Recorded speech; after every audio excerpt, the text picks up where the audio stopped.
outside Parliament. Thanks for coming to talk to us. What do you want to hear the Prime Minister say? Well, I suspect what she's going to say is that effectively we're staying a member of the European Union for a further 2 years.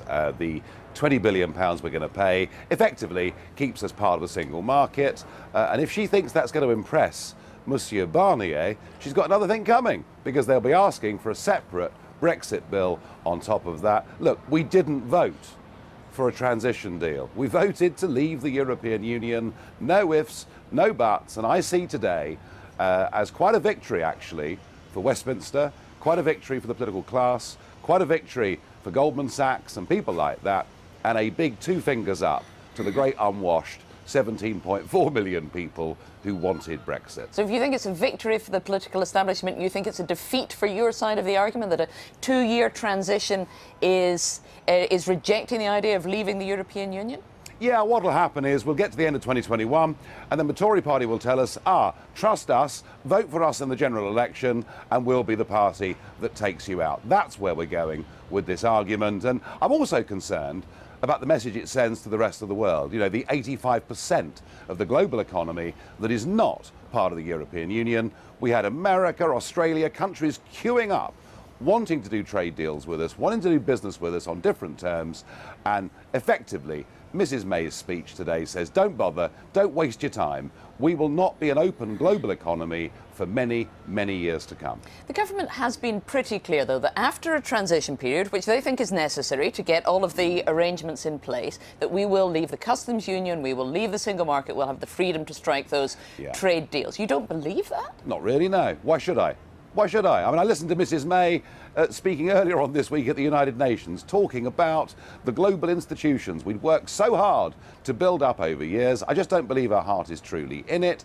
As I say, I can see the next general election on this timetable being contested by a Tory party that says, trust us and we will take you out. And right at the minute, I'm going to find that quite hard to believe.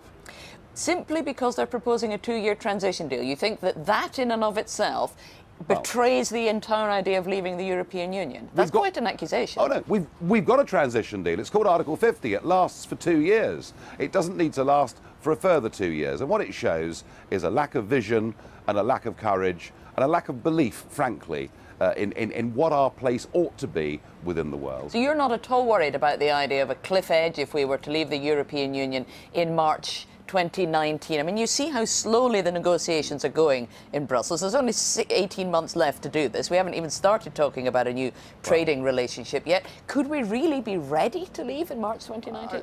I don't think Mr Barnier and Mr Juncker want a deal. That's the last thing they want. Now, I mean, I'd like to see, you know, other European countries and companies pressuring the European Commission, saying, come on, look after our interests. We traded a surplus with the UK. I don't think that Barnier wants a deal of any kind to be concluded, and on that basis I just think we're wasting years of our lives when we could be getting on with things. And as far as the cliff edge is concerned, well, what we're talking really about there are tariffs. Do you know, currency fluctuations every month tend to be more than the tariffs that will be incurred. It sounds as though you're saying we should just pull out of the talks right away, that the EU don't want a deal, that they're not going to do one, so we might as well give this up right now. Well, I'm all for, you know, us adopting a reasonable approach, but we're not going to win with Juncker and Barnier. They don't want a deal. The European Union here is representing itself in Brussels. What we need to do very quickly is launch a big diplomatic offensive right across the European Union by talking directly to governments, by going around talking to companies, by actually putting pressure, by getting national leaders to say to Barnier, come on, we want a sensible free trade deal out of this. The UK is one of our most important markets, and that, I think, is the only way we're going to get a sensible trade deal. Nigel Farage, thank you very much. You didn't frankly have the balls to put country before party.